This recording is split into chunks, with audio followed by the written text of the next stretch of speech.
Hello বন্ধুরা, good morning. Welcome back to my channel Mampi kitchen and ব্লগে সবাইকে স্বাগত জানাই। তো বন্ধুরা দেখো, সকালবেলায় আমি বাসি কাজ সারছি, আর তখনই একজন এসে বলে কাকিমা আমাকে আইব্রু করে দিতে হবে। তো ঠিক আছে চলো, দিতেই যখন হবেই তখন তাড়াতাড়ি করে আইব্রুটা করে দিলাম। আর আজকে হচ্ছে কালী পুজোর পর দিন। তো দেখো এত গান বাজছে, আমি কিছু শুনতেই পাচ্ছি না, পুরো প্রচণ্ড মাইকের আওয়াজ। আর দেখো হাতে আমি মেহেন্দি করেছি, সেটাই তোমাদের দেখাচ্ছি। এই হাতে করেছি, আর এই পুরো যে দুটো হাতে মেহেন্দি করে দিয়েছে সেটা আমার মেয়ে করে দিয়েছে। আর দেখো এটা হচ্ছে আমার ভাসুরপোর মেয়ে, আর এটা আমার মেয়ে। তো ওরা দুজনে আবার মেহেন্দি করতে লেগেছে দুপুরবেলায়। আর আমি এত মাইকের আওয়াজ হচ্ছে যে আমি কিছু শুনতেই পাচ্ছি না। তো মাকে ফোন করছি, মায়ের আজকে আসার কথা, মা, বোনের ছেলে, তো সবাই। তো দেখো সামনে মন্দিরে পুজো হচ্ছে, তো সেই জন্যই শুনতে পাচ্ছি না, আর সেটাই তোমাদের বলছি। আর বারবার দেখো আমার আমার মেহেন্দিগুলো ভীষণ ভালো লেগেছে, তাই তোমাদের বলছি, বলো মেহেন্দিগুলো কেমন, মেহেন্দিটা কেমন হয়েছে। যেহেতু আমার ওই ছোট্ট মেয়েটা মেহেন্দিটা করে দিয়েছে, তো সেই জন্যই আমি জিজ্ঞেস করছি। তো যাই হোক চলো তাড়াতাড়ি করে রান্নাটা করি, অনেক কুটুম আসছে। আর এখানে দেখো আমি ডিম সেদ্ধ করে নিয়েছি, ডিম আলু। তো বন্ধুরা, তোমরা কে কে ডিম খেতে পছন্দ করো আমাকে বলো, কমেন্ট করে জানাও। আর দেখো এখানে কটা ডিম আছে তোমরাই বলো। আর এই ডিমটা আমি তরকারি করব। আর হচ্ছে যে সত্যি কথা বলতে কি, ডিম খেতে আমি একটুও পছন্দ করি না। আমি মাছটা ভীষণ পছন্দ করি, আর মাংস তো খাই। তো ডিমটা আমার কেন জানি না একটু গন্ধ লাগে, আমি ভাজাও খেতে পারি না আর সেদ্ধও খেতে পারি না। তো যাই হোক চলো রান্নাটা করে নিই। তারপর কী করছো মা? এই যে বাবা, ডিমগুলো ছাড়াচ্ছি। দেখো ডিমটা তরকারি করবো। তুমি কেমন কি খাবে বলো? যা করবে আমি তাই খাবো। আমি যা করবো তুমি তাই খাবে? তো এটা তরকারি করব, চলবে তো? দেখো আমার মা আর আমার বোনের ছেলে আর বোনের বর দেখো ভিডিও করে তোর আপত্তি। দেখো ছোট্ট বাচ্চাটার কথা শোনো, ওর মাথা ফুটে কথা বেরোয়। ওর আটটা শুধু দেখো একবার। আর এই একজন চকলেট চেটে চেটে খাচ্ছে, লজ্জা পেয়ে গেছে।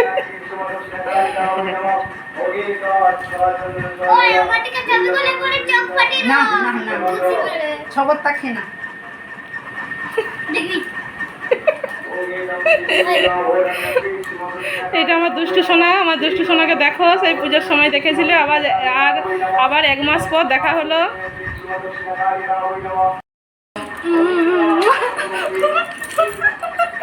আমার সোনাটা দেখা যায়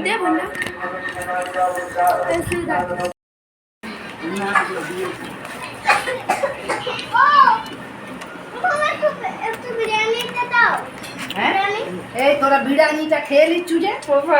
এটা বিরিয়ানি নয়, এটা ঠাকুরের প্রসাদ।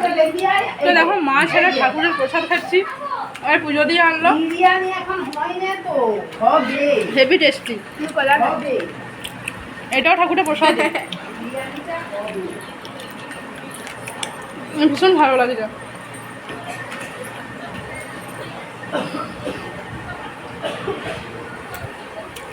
ছেলে বাকিটা আমাকে দিয়ে চলে গেছে। দেখো আমি এটা বসে বসে খাবো, সত্যি বলছি। প্রসাদটা ফেলে দেবো বলো?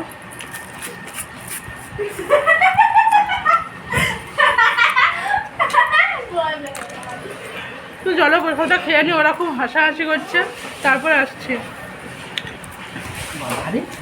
কত বোম দেখো না, মেসমশাই কত বম এনেছে আমার ছেলের জন্য। এই দেখো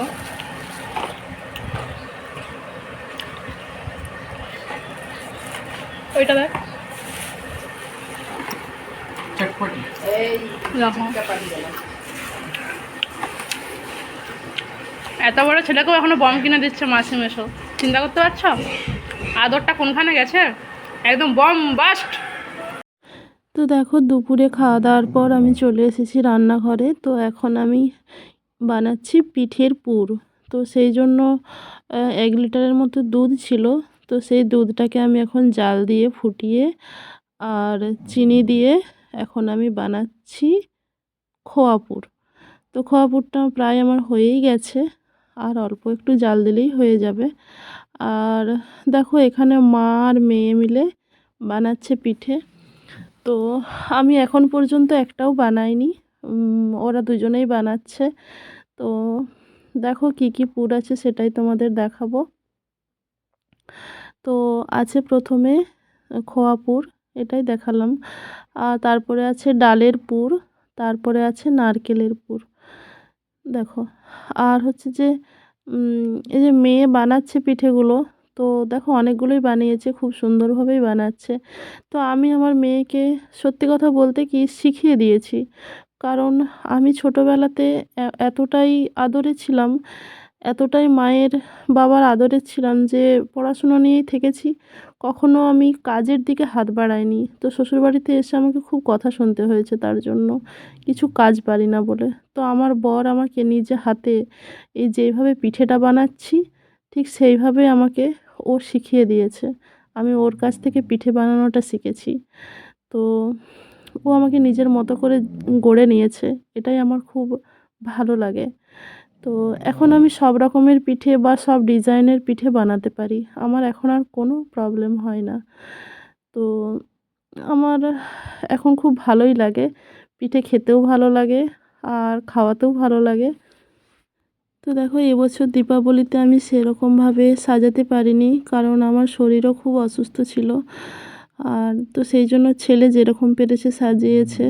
তো ওই চুনি বাল্বগুলো দিয়ে দেখো খুব সুন্দরভাবেই সাজিয়েছে, মোটামুটি বাইরে থেকে ভালোই লাগছিল। তো তোমরাও দেখে বলো যে কেমন লাগছে।